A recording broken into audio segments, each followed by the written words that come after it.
Burns, is this a blow to the potential future Prime Minister, Mr Johnson?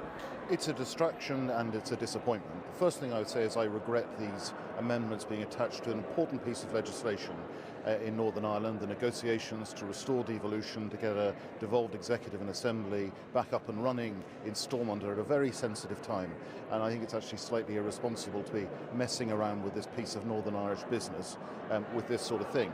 Look, Boris and others have said very clearly that they don't want to prorogue Parliament, but it would be wrong at this stage to take any tool in the armoury off the table as we prepare to go back to Brussels to seek a new agreement.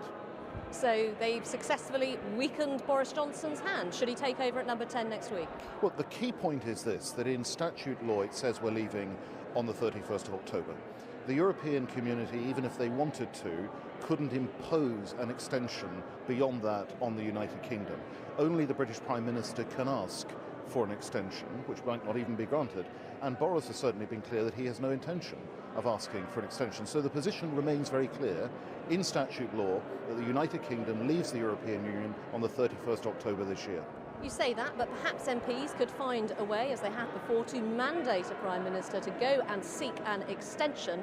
Boris Johnson would be in a pretty tricky position if that happened. Well, Boris has been very clear in this leadership election campaign that it is not his intention to seek an extension, that he intends to get a deal before the 31st October, or if we can't, we leave on no deal and we do a standstill while we negotiate a comprehensive free trade agreement.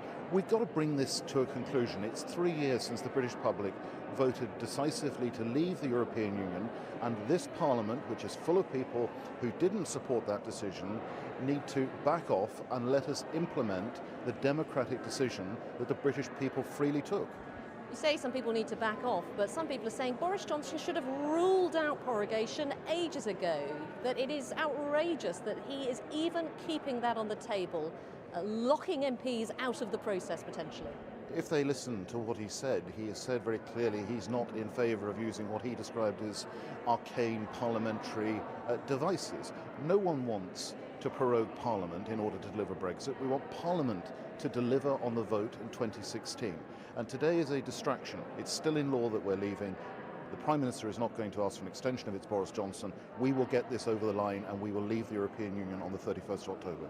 And what is your message to the likes of Margaret James, who's obviously resigned as business minister because she's voted in favour of this amendment, and indeed to Philip Hammond, the Chancellor, who has abstained? What is your message to those people who occupy or did occupy very senior positions in government? My message to everybody is let's just calm down a little bit. Let's give the incoming Prime Minister a little bit of space.